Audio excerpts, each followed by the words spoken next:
फुलवाड़ी शरीफ के बौली मोहल्ला में स्टार कंप्यूटर सेंटर में आरोहण संस्थान की संस्थापिका इल्सा फातिमा ने लड़कियों को कानून की बातें एवं महिला सशक्तिकरण के बारे में जागरूक होने की अपील की। जागरूकता करें, मतलब we work for imparting legal awareness. Legal awareness किसको? जिनको कानून की समझ नहीं है। कानून की समझ बहुत इम्पोर्टेंट है। अगर आपके पास कानून की जागरूकता नहीं होगी तो अगर आपके साथ कुछ गलत होगा तो आप तो डर जाओगे। फॉर एग्जाम्पल, किसी ने आपका आईडी हैक कर लिया, किसी ने आपकी आईडी हैक कर ली, किसी ने आपकी फेक पिक्चर्स डाल दी, किसी ने आपके साथ कुछ भी रॉन्ग करने की कोशिश की, किसी भी तरह का आपको हरास करने की कोशिश की। अगर आपको कानून की समझ ही नहीं है, आपको उसका उपाय नहीं मालूम है, उसकी रेमेडी क्या है, किस तरीके से आप सॉर्ट आउट करोगे, तो आप तो डर जाओगे। आप अपनी आवाज़ भी नहीं उठा पाओगे, आपके पास कोई ऑप्शन नहीं रहेगा बस डर के बैठने का। तो इसीलिए कानून की जागरूकता बहुत ज़रूरी है समाज में। समाज में अगर आपको डेवलपमेंट चाहिए तो सबसे पहले लोगों में जागरूकता सबसे फर्स्ट चीज़ है। जागरूकता की कमी की वजह से लोग डेवलप नहीं हो पाते हैं, हमारी सोसाइटी का विकास नहीं हो रहा है। हमारी सोसाइटी का विकास बस इसीलिए नहीं हो रहा है क्योंकि हम में जागरूकता की कमी है। हम अच्छे तरीके से जागरूक नहीं हैं, हम इतने सशक्त नहीं हैं कि हम खुद के लिए आवाज़ उठा सकें। दो चीज़ हर औरतों में होनी चाहिए, सबसे पहले जागरूकता, दूसरी चीज एम्पावरमेंट, सशक्तिकरण। आपको खुद में एम्पावर्ड फील होना चाहिए। आपके जो फाउंडर साहब हैं मिस्टर परवेज सर, इन्होंने कितना अच्छा आपको प्लेटफॉर्म दिया है जहाँ पे आपको ये जागरूक करने का काम कर रहे हैं, आपको एम्पावर करने का काम कर रहे हैं। हम यहाँ पे क्यों आए हैं? मेरा ये उद्देश्य नहीं है कि हम यहाँ पर बस लेक्चर दे दें और चले जाएं। मेरा ये मेन इंटेंशन है कि जो भी हम बात बोले ये आपके ऊपर इफेक्टिव हो, आपको समझ में आए और आप इस चीज को प्रैक्टिकल लाइफ में इम्प्लीमेंट करें। बस बोल करके चले जाना मेरा मकसद नहीं है यहाँ पर। अगर आपको कोई परेशानी होगी किसी भी तरह की, आप हमसे पूछ सकते हैं। हम चाहते हैं ये इंटरैक्टिव सेशन हो, ठीक है। अब हम अपने एनजीओ के बारे में बताते हैं। हमने ये एनजीओ स्टार्ट किया था जब हम लॉ स्कूल में थे, 4th ईयर में थे, तब हमने ये एनजीओ स्टार्ट किया था। क्योंकि हम कानून की पढ़ाई पढ़ रहे हैं तो हमें ये लगा ये सबसे ज़्यादा ज़रूरी है कि जो पिछड़े लोग हैं, पिछड़े इन द सेंस जिनको कानून की जागरूकता नहीं है, उनको अगर हम कानूनी जागरूकता दें और उनकी सशक्तिकरण का काम करें तो इससे बेहतर और क्या चीज़ हो सकती है। तो हमने ये कुछ लोगों के साथ पहले स्टार्ट किया। आज अल्लाह पाक के करम से 300-400 लोग हमारे साथ जुड़े हुए हैं, हमारी हेल्प कर रहे हैं। परवेज सर ने भी काफ़ी हेल्प किया है हमें, हमारे पीआर में, हर चीज़ में हमें काफ़ी हेल्प किया। इनका बहुत बहुत शुक्रिया अदा करती हूँ मैं। और ये हमारी मैगजीन है, आप देख सकते हो 1 by 1। इसमें हमने क्या काम किया, हर एक साल पे हमारी मैगजीन पब्लिश होती है। 3 अक्टूबर को ये मैगजीन पब्लिश हुई थी। उसमें हमारा पूरा हिरार्की है, हमने क्या काम किया था, ये सारी चीजें हैं। ये हो गई हमारे एनजीओ की बात कि हम क्या काम करते हैं। अब हम आते हैं असली मुद्दे पे कि आज हमें क्या करना है। आज हम आए हैं यहाँ पर आपको कानूनी जागरूकता दें। जब कानूनी जागरूकता की बात आती है तो हमारे भारत में सबसे बड़ी चीज भारतीय संविधान है, इंडियन कॉन्स्टिट्यूशन। पता होगा आप लोग के बारे में, आप लोग को इंडियन कॉन्स्टिट्यूशन के बारे में पता है? आप लोगों को, कितने लोगों को पता है यहाँ पे कॉन्स्टिट्यूशन के बारे में? नहीं पता? तो मैं बताती हूँ। इंडिया में सबसे ऊपर कॉन्स्टिट्यूशन होता है। कॉन्स्टिट्यूशन से बढ़कर कुछ नहीं होता। कॉन्स्टिट्यूशन में है मौलिक अधिकार के बारे में, हमारे फंडामेंटल राइट्स के बारे में, जिसमें हमारे पास समानता का अधिकार है, राइट टू इक्वालिटी, कि कोई भी डिफरेंस नहीं है, मर्द औरत में कोई डिफरेंस नहीं है। आपके पास अपॉर्चुनिटी है इक्वल एम्प्लॉयमेंट की। आप कहीं भी जॉब लेने जा रहे हो, आपको इस बेसिस पे डिस्क्रिमिनेट नहीं कोई कर सकता है कि आप एक औरत हो, आप इस रिलीजन से हो, आप ऐसी दिखती हो, आप इस रेस से हो, इस कास्ट से हो। रिलीजन के बेसिस पे, जेंडर के बेसिस पे, कास्ट के बेसिस पे कोई भी डिस्क्रिमिनेशन नहीं कर सकता है आपके पास। आपके पास समानता का अधिकार है. Everybody has equal right. There shall be no discrimination on the basis of caste, creed, color, religion, gender. किसी भी तौर पे डिस्क्रिमिनेशन नहीं होना चाहिए. हमारे कॉन्स्टिट्यूशन में अनटचेबिलिटी जो जात पात है उसको अबॉलिश करने की बात की गई है. अनटचेबिलिटी जो जात पात है वो ऑफेंस है. अगर कोई जात पात करता है तो वो पनिशमेंट के लिए काबिल है, उसको पनिशमेंट मिलेगी. ये समझ में आ रहा है. हमारे कॉन्स्टिट्यूशन में हमारे पास राइट है कि हम कोई भी रिलीजन प्रैक्टिस कर सकते हैं, अपना धर्म प्रैक्टिस कर सकते हैं, प्रोफेस कर सकते हैं, अपना कस्टम प्रैक्टिस कर सकते हैं, अपना ट्रेडिशन प्रैक्टिस कर सकते हैं. आप लोग हिजाब लगाए हुए कोई आपको रोक नहीं सकता है.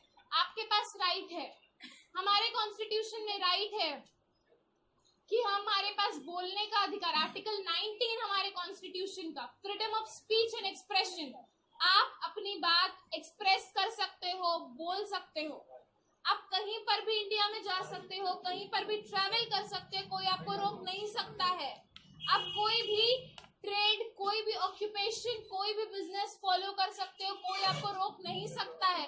कोई आपको नहीं रोक सकता कि आप इस जगह से हो तो आप यहाँ नहीं जा सकते हो, आप ये ट्रेड, ये प्रैक्टिस नहीं कर सकते हो, आप ये काम नहीं कर सकते हो because you belong to a particular religion. इस बेसिस पे डिस्क्रिमिनेशन नहीं हो सकता है. ये बात समझ में आ रही है. सोसाइटी में बहुत बार ऐसा होता है कि आप अगर चूड़ी बनाने वाले की बच्चे हो तो आपको वही बनाने का काम करना. अगर आप पढ़ना चाहते हो तो आप पढ़ सकते हो, कोई आपको रोक नहीं सकता है. ये हमारी बात है हमारे कॉन्स्टिट्यूशन की. इंडिया में सुप्रीम डॉक्यूमेंट है कॉन्स्टिट्यूशन. कॉन्स्टिट्यूशन से बड़ा कुछ नहीं है. अगर कभी भी कोई कॉन्स्टिट्यूशन को अपोज करता है, संविधान को अपोज करता है तो उसके लिए पनिशमेंट है. अगर कोई लॉ भी बनता है तो वो कॉन्स्टिट्यूशन को अपोज नहीं कर सकता है, कोई आपको रोक नहीं सकता है. ये आपका सबसे बेसिक राइट है. आपके पास राइट है, right to life and personal liberty. Every individual has right to live with dignity. आपके पास राइट है कि आप इज्जत से जियो. इज्जत से जीने का अधिकार है आपके पास. कोई आपकी लिबर्टी को डिटेन नहीं कर सकता है, कोई आपको रोक टोक नहीं कर सकता है, कोई आपको बंदिश में नहीं रख सकता है. आज स्टार कंप्यूटर के जो संस्थापक हैं जनाब परवेज साहब, उनके अंडर में एक प्रोग्राम का आयोजन किया गया है और इस आयोजन में शामिल आज आरोनम की संस्थापक और जो उसकी फाउंडर हैं इल्शा फातिमा हमारे साथ मौजूद है. मैम, ये बताएं कि क्या उद्देश्य था आपका ये प्रोग्राम करने का और लड़कियों में अवेयरनेस के लिए लड़कियों में संदेश दिया, ये बताएं. सबसे पहली चीज मैं खुद मैंने कानून की पढ़ाई पढ़ी है तो मुझे ये लगा कि सबसे ज्यादा जरूरी चीज जो हमारे समाज में है वो है कानूनी जागरूकता. अगर आपको कानून की समझ नहीं है तो आप समाज में अंडर प्रिविलेज कहलाओगे. If you are not legally sound in the society then you are under privilege. तो आज इस मौके पे जो फाउंडर साहब हैं स्टार कंप्यूटर इंस्टीट्यूट के, इन्होंने मुझे बुलाया ताकि मैं यहाँ पे लड़कियों को उनके कानून के बारे में, उनके अधिकार के बारे में, उनके मौलिक अधिकार, उनके कानूनी अधिकार के बारे में उनको जागरूक कर पाऊं. और अगर किसी भी तरह की परेशानी से वो गुजर रही हैं तो उनकी मदद कर पाऊं, उनको मोटिवेशन दे पाऊं. उनको मैंने आज जागरूक भी किया है, लीगली अवेयर भी किया है और एम्पावर भी किया है. उनकी सशक्तिकरण का भी काम किया है. महिलाओं के सशक्तिकरण के बारे में बताया और उनसे एजुकेशन से रिलेटेड बहुत सारे चीज़ आपने बताई. तो जैसा माइनॉरिटीज़ में खासकर मुसलमानों में एक चीज़ देखा जाता है कि मुसलमान की जो बच्चियों के जो गार्जियंस होते हैं एक लिमिटेशन तक एजुकेशन रखते हैं कि बच्ची इंटर कर ले, मैट्रिक कर ले, उसके बाद शादियां कर दी जाए. तो वैसे गार्जियंस को क्या कहेंगे? मतलब एक उनको तैयार किया जाता है सिर्फ शादियों के लिए, तो वैसे गार्जियंस को आप क्या बताएंगे? मैं ये कहना चाहूंगी कि हमारे इस्लाम में तो हमेशा एजुकेशन को प्रमोट किया गया. अगर हम बात करें आयशा रजी अल्लाह ताला अन्हु की तो वो बहुत अच्छी स्कॉलर थी. खदीजा रजी अल्लाह ताला अन्हु बिजनेस वुमेन थी उस जमाने में. हमारे इस्लाम में कभी भी एजुकेशन पे रोक टोक नहीं हुई है. अगर आप अपनी बच्चियों को उनके बेहतर मुस्तकबिल के लिए उनकी शादी करवा रहे हैं तो ये बेवकूफ़ी है, क्योंकि शादी के बाद कोई गारंटी नहीं है कि उनके मुस्तकबिल एकदम सिक्योर हो, सब कुछ सही हो. तब शादी जो है एक गैम्बल है, एक जुए की तरह है. अगर अच्छा हुआ तो बहुत अच्छा, अगर बुरा हुआ तो उसके लिए हमें अपने बच्चियों को फिनेंशियली इंडिपेंडेंट होना सिखाना पड़ेगा, एम्पावर होना सिखाना पड़ेगा। अगर कल को वो बुरा टाइम देख रही हैं तो वो अपना गुजारा कैसे करेंगी, वो इतनी कैपेबल हो कि अगर बुरा टाइम भी वो देख रही हैं वो इतनी फिट हो कि वो कैपेबिलिटी के साथ, अपने कॉन्फिडेंस के साथ अपनी फैमिली का गुजारा कर पाए, किसी के ऊपर डिपेंडेंट ना हो, कोई उनको हरास ना कर पाए, वो अपने लिए आवाज उठा सके, वो अपने बच्चों के लिए। अगर माँ एजुकेटेड रहती तभी तो बच्चे में भी एजुकेशन आएगा। कल को अगर कोई उन्हें हरास करने की कोशिश कर रहा है, कल को अगर उनके हस्बैंड ने उनको छोड़ दिया, मतलब अल्लाह ना करे कुछ भी अगर ऐसा हो, तो उसके लिए वो प्रिपेयर्ड रहनी चाहिए। ये नहीं कि दर दर की ठोकर खाएं और वो एकदम बेचारी बन के रहे। बेचारी बनना ऑप्शन नहीं है। इसीलिए हमें हर लड़कियों को सिखाना चाहिए कि खुद के लिए खड़ी हो, इतनी एम्पावर्ड हो, खुद में इतनी मजबूत हो कि वो खुद के लिए काफी हो, उनको किसी की जरूरत ना पड़े।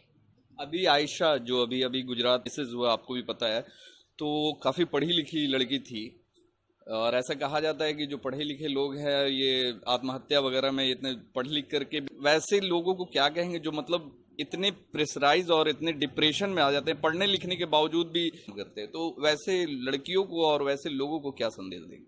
देखिए, आयशा ने जो किया उसका सिचुएशन वैसा था, तो मैं यही कहना चाहती हूँ कि क्विट करना, सिचुएशन से भागना ऑप्शन नहीं है।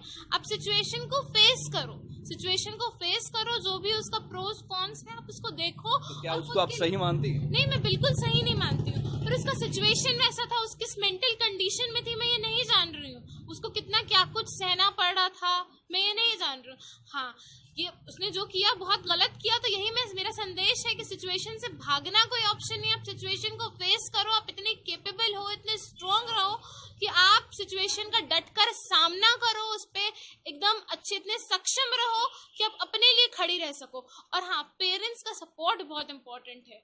आपके बहुत बार ऐसा होता है कि फैमिली जो है वो आपको बर्डन मानती है कि तुम, ये आयशा की कहानी हमने सुन ली क्योंकि सबको पता है, पब्लिक हो गई। बहुत सारी ऐसी आयशा हैं जो रोज मरती हैं जिनके बारे में हमको नहीं पता है। आयशा लकी थी, उसके पेरेंट्स सपोर्ट कर रहे थे उसका। बहुत सारी ऐसी लड़कियां होती हैं जिनके पेरेंट्स भी सपोर्ट नहीं करते हैं। पेरेंट्स ये बता देते हैं कि आप मेरे लिए बोझ हो, मेरे पास कोई ऑप्शन नहीं है, बस तुम्हारी शादी करनी है। शादी के बाद जाती हैं ससुराल में, खुश नहीं रखती हैं, शौहर खुश नहीं रखता है, ससुराल वाले खुश नहीं रखते हैं, तो उनका क्या? तो उनके लिए मेरा यही संदेश है सबसे पहले फैमिली का, कि आपकी बेटी पैदा हुई है, बेटी नेमत है। हमारे इस्लाम में भी है कि अगर आपको 3 बेटियां हो गई तो आप जन्नत का रास्ता। तो आप हमेशा बेटियों का सपोर्ट करो, उन्हें इतना पढ़ाओ, मतलब बेटी और बेटे में कोई डिफरेंस मत करो, इतना पढ़ाओ कि कल को उनको अगर कोई गलत परिस्थितियों का भी सामना करना पड़ रहा है तो वो खुद के लिए खड़ी हो सके, खुद के लिए कुछ कर सके, खुद का गुजारा कर पाए। चलिए, शुक्रिया। आप बताओ, आपका नाम? आफरीन कौसर। क्या बताया गया आज के इस प्रोग्राम में? आज जी हमें ये बताया गया है कि अगर हमारे साथ कुछ भी गलत हो तो हमें उसका डट के सामना करना चाहिए। उसके लिए पेरेंट्स का सपोर्ट भी होना ज़रूरी है। अगर हम शादी ही करना हर चीज़ का संविधान नहीं होता है। शादी से पहले अपना फ्यूचर, अपना करियर बनाना चाहिए ताकि हम आगे के अपने बुरे वक्त के लिए अपने खुद के काम आ सके, खुद के लिए कुछ कर सके। इसके लिए पेरेंट्स का भी सपोर्ट होना बहुत ज़रूरी है। मेरा नाम सूफिया परवीन है। क्या बताया गया? जी, आज यहाँ इल्ज़ा फातिमा मैम आकर हम लोग गर्ल्स के बारे, उनके रूल को, उनके मौलिक अधिकार के बारे में बताकर सारे लड़कियों को एक उजागर दी है, जागरूक पैदा की हैं कि ताकि गर्ल्स अपनी जो फाइट है, अपनी लड़ाइयाँ हैं, खुद लड़ सके, किसी पर डिपेंड ना रह सके और अपने पेरेंट्स का सपोर्ट साथ में रहे तो सारा काम हम लोग कर सकते हैं। रहमतुल्लाह, हम लोग को कभी भी कमज़ोर नहीं फील करना चाहिए। पढ़ाई लिखाई से अपना फ्यूचर बनाना चाहिए, पेरेंट्स का सपोर्ट होना चाहिए। अमरीन कौशल। मैम, आज हम लोग को ये सिखाई है कि अपने लिए हमेशा खड़े होना चाहिए, किसी से डरना नहीं चाहिए और कभी भी अपने साथ कुछ भी गलत हो तो आवाज़ उठाना चाहिए। आयशा परवीन। मैम, आज हम लोग को बताइए कि अगर कोई भी हम लोग के साथ गलत करता है तो उसके खिलाफ़ हम लोग को आवाज़ उठाना चाहिए। अगर कुछ भी बुरा हो रहा है तो उसको देखकर रुकना नहीं चाहिए, उसके खिलाफ़ लड़ना चाहिए। हमारे साथ अभी परवेज साहब हैं, स्टार कंप्यूटर के संस्थापक और फुलवारी के जाने माने पत्रकार हैं। तो ये बताइए परवेज साहब कि आपके इस इंस्टीट्यूट में महिला सशक्तिकरण के लिए एक प्रोग्राम रखा गया, तो क्या क्या इसमें आज बातें हुई? इसमें जो है लड़कियों को इस चीज़ के बारे में जानकारी दी गई कि अपने मतलब कि अगर उनके साथ किसी तरह की परेशानी हो रही है, चाहे शादी के बाद या शादी के पहले या कहीं भी किसी तरह की, तो उसके लिए वो मतलब कि किस तरह से डट के आवाज़ उठाएंगे, लड़ने के बारे में जानकारी दी गई। तो क्या कहेंगे, ये जो अभियान है जो छेड़ा गया आपके स्टार कंप्यूटर के इंस्टीट्यूट की तरफ से, तो ये आगे बढ़ेगा? आगे भी चालू रहेगा जी।